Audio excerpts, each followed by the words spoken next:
All right, I think we're sure it's over this time. Well, hey, again, so excited to be here. And I don't know, the one thing that I've had to do underneath Justin Warren's leadership is I have to be at man camp. And if you're a man in the house, honestly, there is no other place in society where men get to process their life with other men, especially in this kind of world and culture where it's not normal for men to kind of express their feelings or to dive into some of the things in their life. Men, if you feel like you're in transitional waters or you have some major pain going on in your life, or you got none of the above and you just want to have a good time because, you know, all that other deeper stuff isn't maybe your thing, Man Camp's perfect because it's a lot of clownery, it's a lot of fun, it's a lot of jokes, and just a lot of activities as well. So please join us if you're a guy. October 6th through 8th, I will be there as well. Now, I'm excited because we are in kind of this standalone message today, and it's about one particular message where God says he's going to be doing a new thing. And because it's a standalone, I kind of get to choose my own title. That's right, Justin. I know you're watching.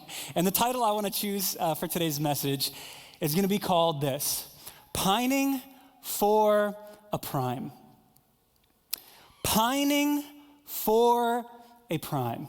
Now, what does that mean? A prime is a season of life that is so good, so fulfilling, so joy-filled, that everything else in the present feels empty.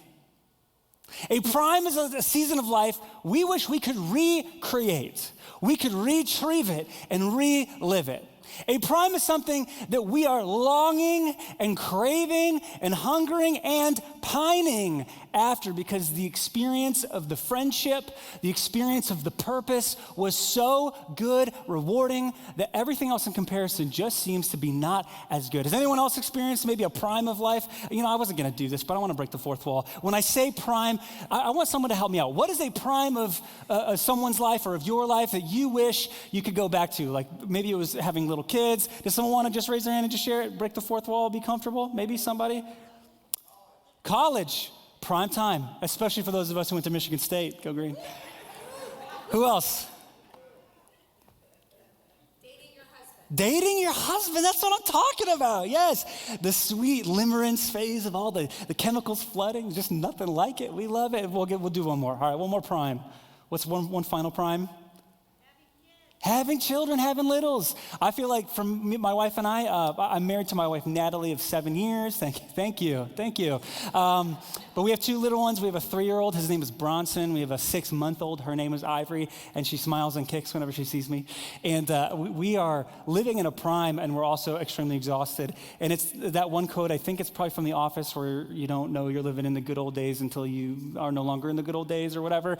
But all of it to say, I think all of us have different primes in our life, whether it was a pre-pandemic prime for you, where you felt like you had all this adventure and exploration and then you were kind of trapped, or you had children, or you found your partner and so all that opportunity is gone. Or maybe for you, it was when Michigan actually won national titles. Sorry, pre-1950. Anyways, I'm just coping because I know they're going to beat Michigan State. All of it to say, I think the weird thing about the past, right, and this is what's so weird, a weird thing about the past is that you can't recreate it. I mean, even TV shows, right? TV shows that are tried to be rebooted aren't nearly as good. I mean, Full House is one thing, Fuller House, not the same thing. Star Wars, amazing when you first saw it, but then now, no shots at Kyle Kaufman, but Star Wars is maybe not as good. It's almost impossible to retrieve the nostalgia, to retrieve the first impression, to relive an experience that has gone from us. And honestly, it feels like the present and the future doesn't afford the same opportunities as that prime did.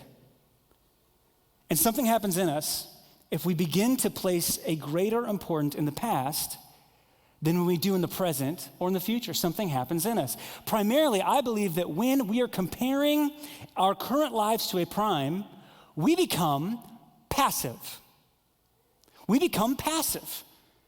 We begin to withdraw from friendships because everyone has children and it's just not as exciting and everyone's too busy. We stop being invitational because no one wants to hang out, or the friend group isn't as good, or we all used to work at that job, but some of us don't work at that job anymore. Or maybe for you, it's that small group experience in faith in a church setting where it's just like, I've had great community. I've had this rich season of faith. And maybe if we're honest, we feel like we've graduated from the feeling of having to do an awkward circle in someone's living room and have a new beginning. And and we also maybe just feel like our faith is primarily fine. Maybe it's in your career where you feel like, you've given up and become passive in pursuing excellence.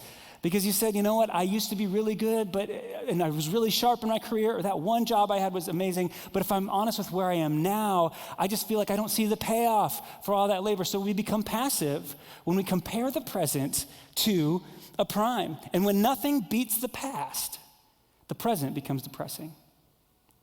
When nothing beats or surpasses the past, the present becomes depressing.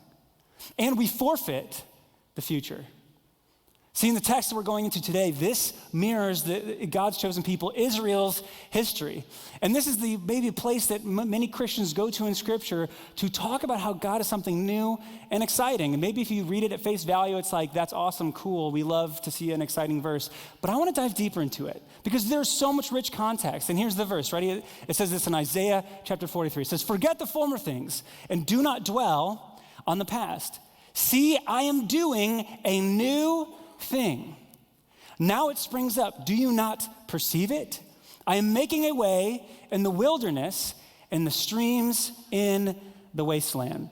See, to understand, I think, this verse's true gravity, we need to understand that at one point in Israel's history, they had a prime. Their borders were expanding. They were accumulating wealth.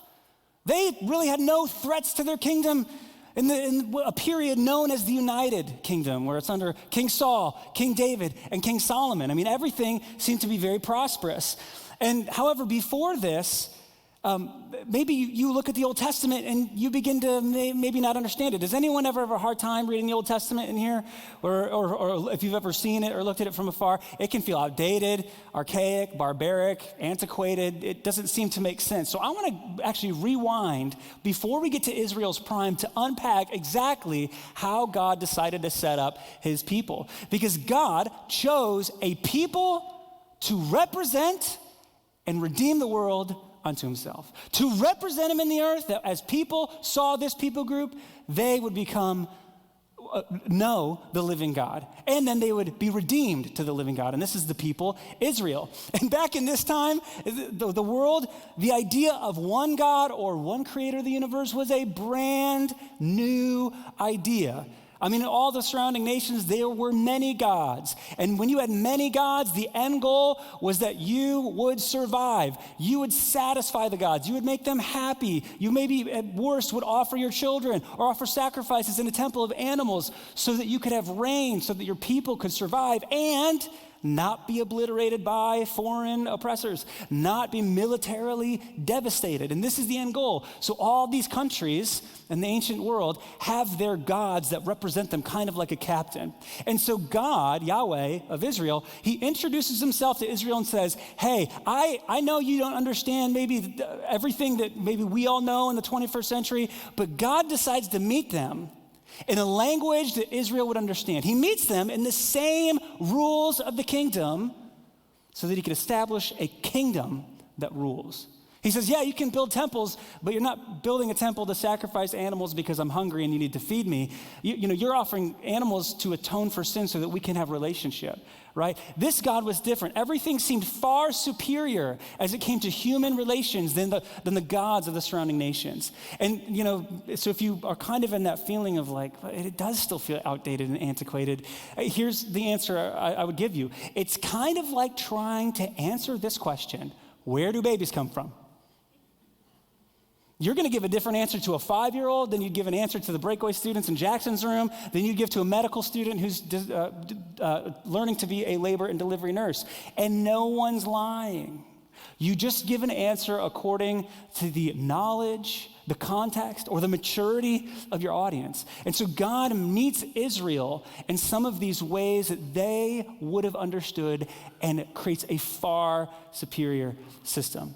And so in this, Israel, they're given written laws. And it's a covenant that God establishes to say, hey, if you obey these laws, I will protect you, I will be on guard for you. But if you don't obey these laws, then you know all those surrounding nations, gods that you love so much, if you love them so much, you love their traditions so much, you love their values so much, you love their customs so much, they might just cross your borders if you love them so much so you can get a nice up-close look at them. And even if maybe you don't feel that's in God's character, at least what we can say is Israel felt and believed this about how they experienced God. And so in this context, Israel begins to thrive. They begin to accumulate wealth. They have this period of peace until their country divides. Yeah. It splits right in half, north and south. It calls to memory our own nation's history.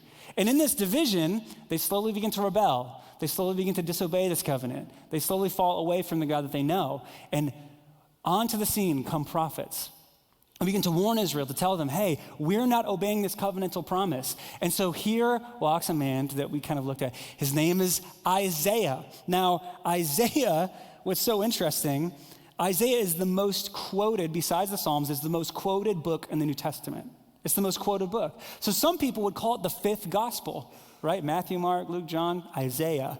The New Testament writers looked at this prophetic book and saw who Jesus was through it. And Isaiah, he lived in roughly 700 years before Jesus walked the earth. And biblical scholars, some, would call him a crisis manager. A crisis manager, meaning he could kind of read the times and see where the political winds were blowing. He could see the impending doom upon Israel. And he would predict the future kind of maybe similarly to the way the economists try and predict the future if, interest rates aren't adjusted, right? So Isaiah could see that there was impending doom and then be the one to assign and see why or what God was thinking or saying during this time.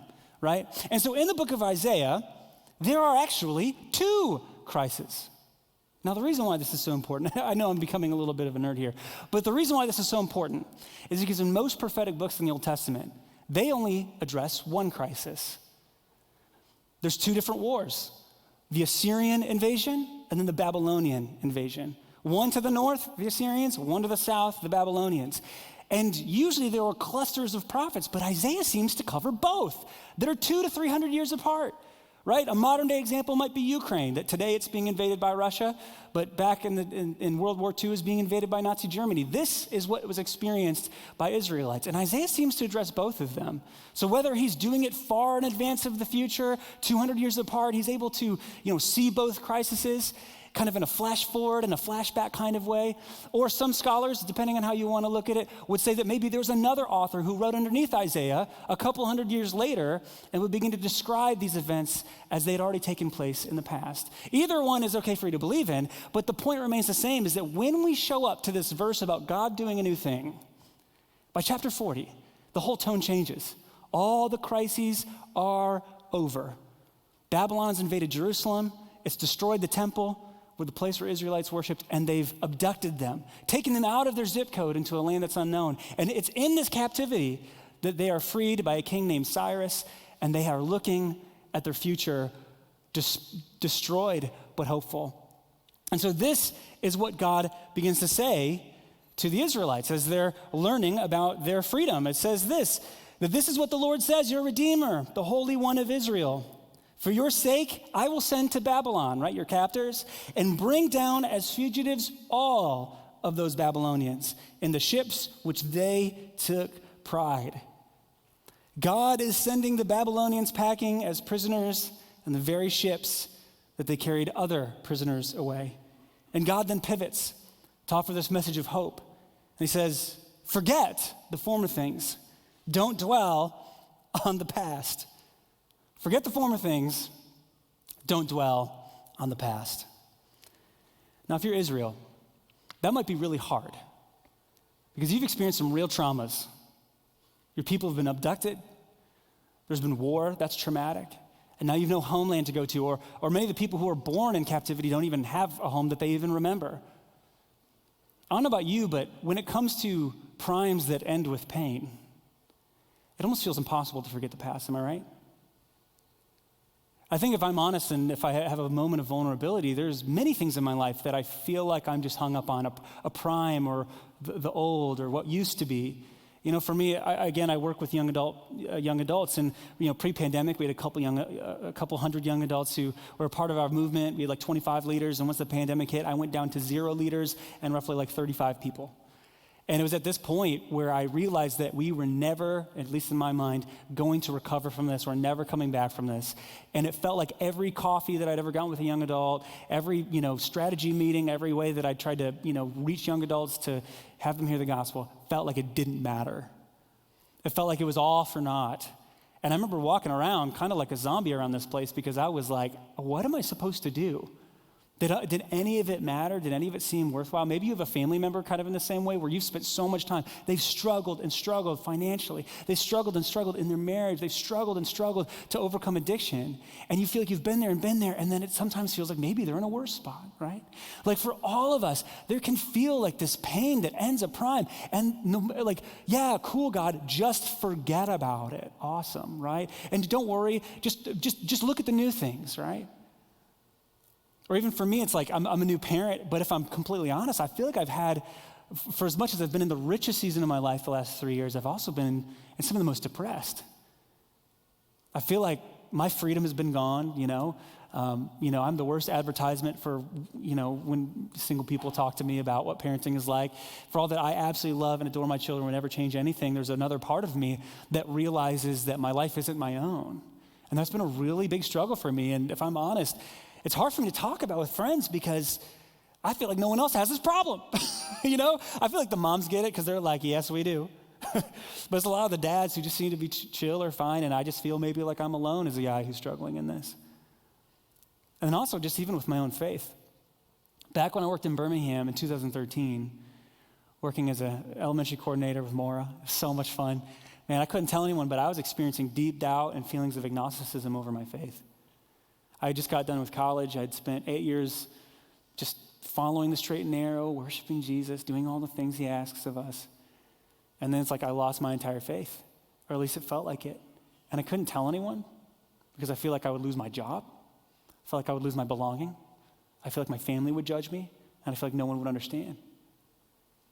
I think if we're honest, there's many of us in here who are too afraid to be honest about maybe some of the questions of doubt that are in their own heart because of what it might imply, what it might mean, the consequences that it's going to have for you.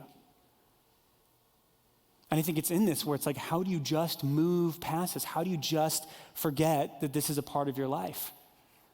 But when God says, I'm doing a new thing, I think there's an assumption that at least I made. The assumption was that it has to be the same thing.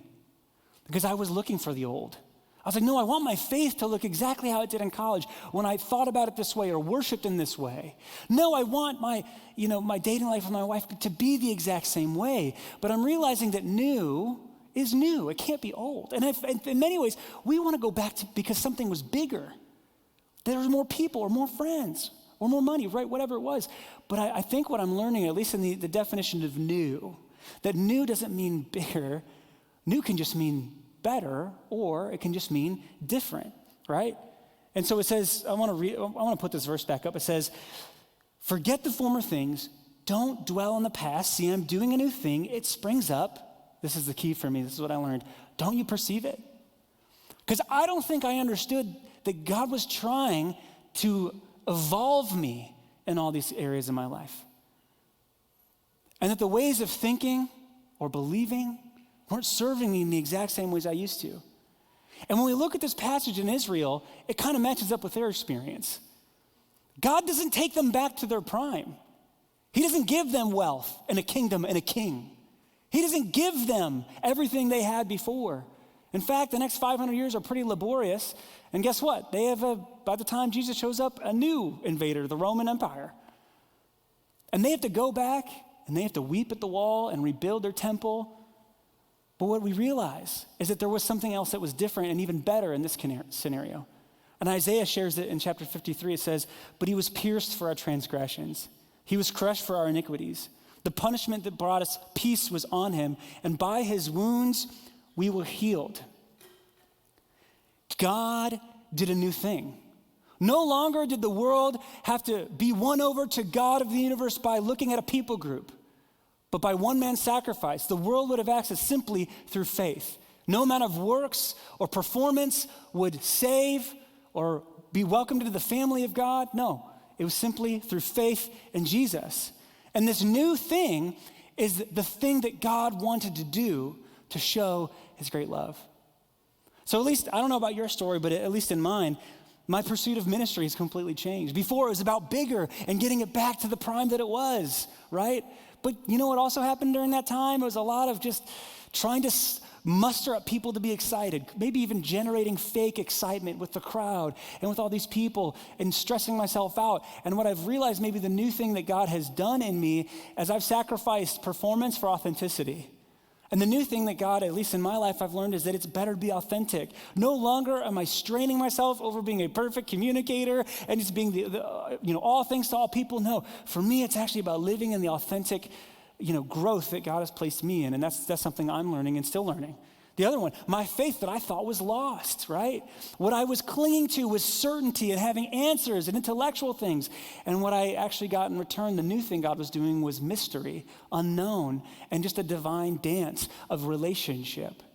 That for years I searched to have just total certainty and clarity. And there's nothing wrong with pursuing it, trust me. Having some answers absolutely helps. Having some ways to think about things absolutely helps.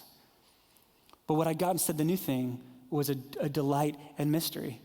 And when it comes to family and marriage, I don't know what the ending of that chapter is, but I can tell you one thing, it's absolutely healing. The past I wanted was freedom to do whatever I wanted, but now what I'm learning is healing, that I've been hurting, I've been aching, and there's a new thing God wants to do in me that wasn't there before.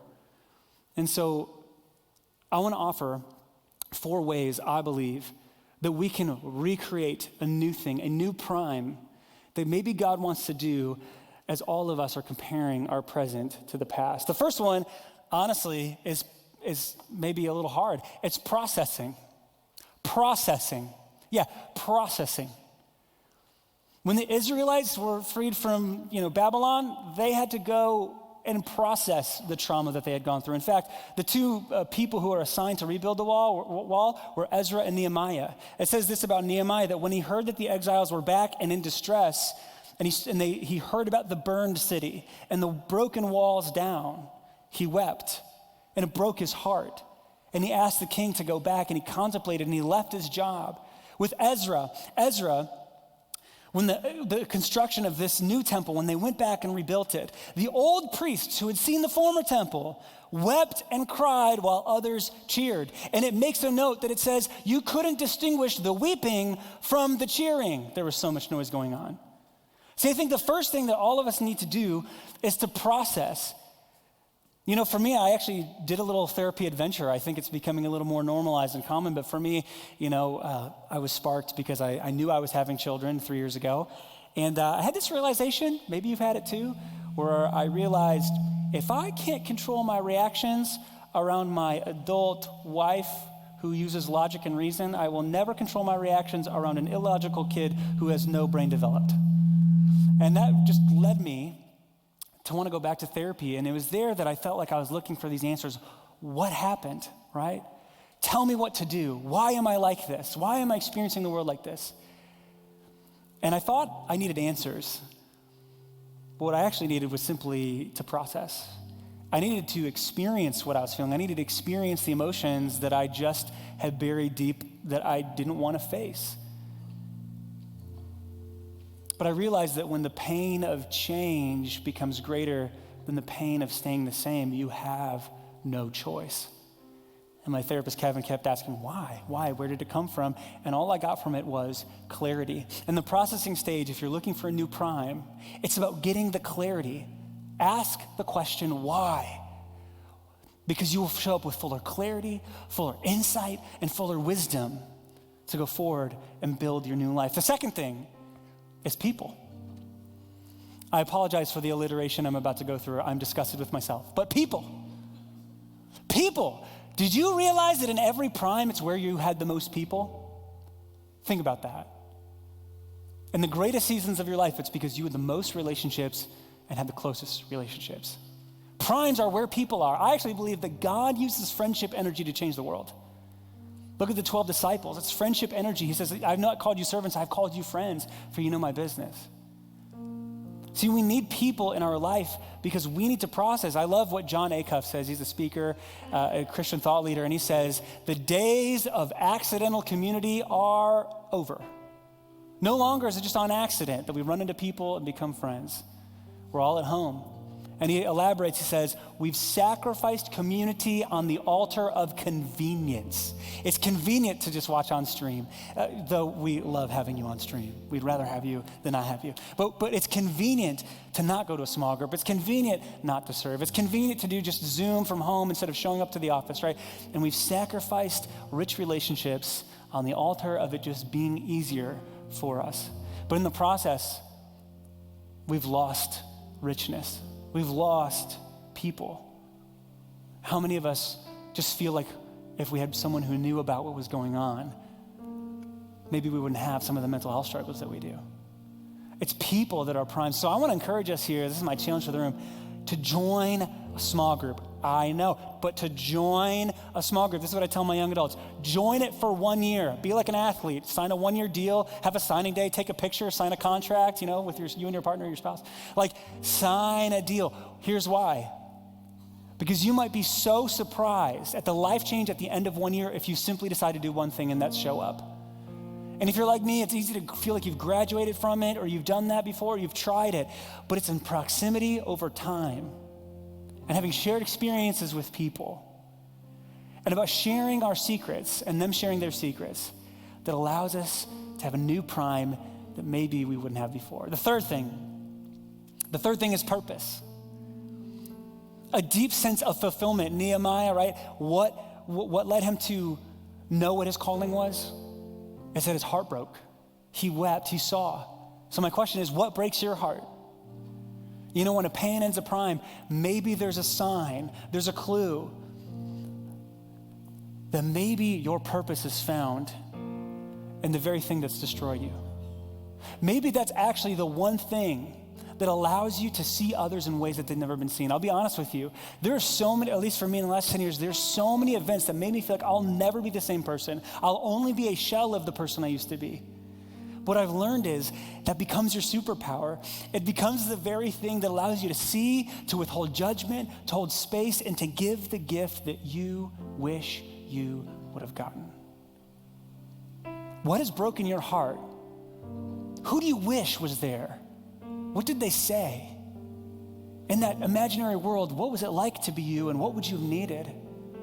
Maybe for you, that's the purpose God is doing. Maybe that's the new thing. And then finally, number 4 is pursuit. See, this one's tough for me because I love to think and process, but at the end of the day, when it comes to a prime, we need to pursue the purpose. We need to take action. I actually love brain science. It's kind of one of my favorite little things right now. And did you know that pain and pleasure are co-located in the brain? Meaning that whenever we do something we don't want to do, our brain will reward us with a little bit of a dopamine rush, a little bit of pleasure.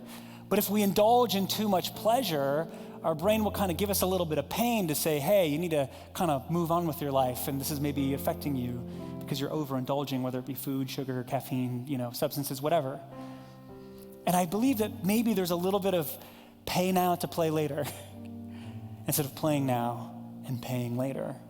See, when we pursue and we actually take action, it takes us outside of our thoughts, outside of our loneliness. And simply by being active, we become invigorated. We feel like the world is new, and we can begin to see the new thing that God is doing in us. And so the chances are, if you're looking to experience a prime, I would argue that it's because we need to have closer relationships with people. We need to have a fulfilling purpose and know what we are called to do, and then finally to pursue it and actually take action. That is how we build a prime. So here's my question. What are you pining for? What have you been pining, longing, and craving for?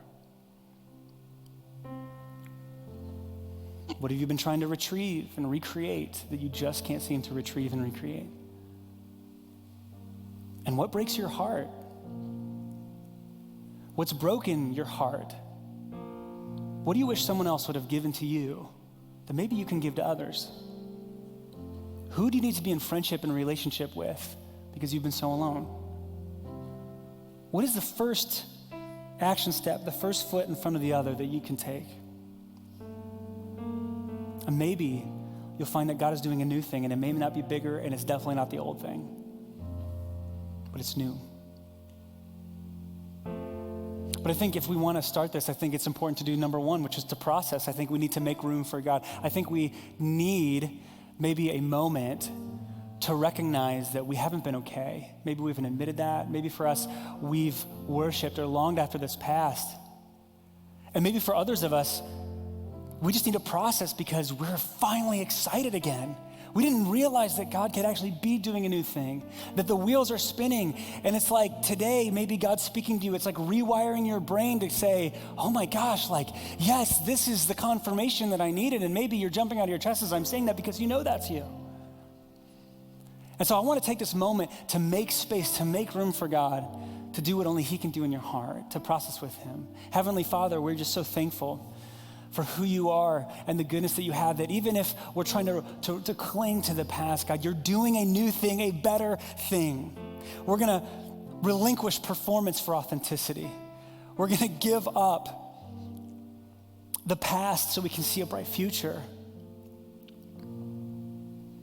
We're gonna see that it's in your heart and in your intention, that it's not to cause the devastation, but rather it's your hand at work to create something new and beautiful.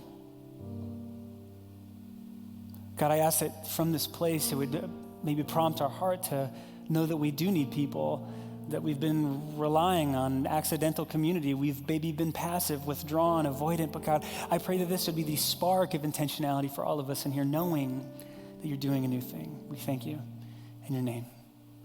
Amen.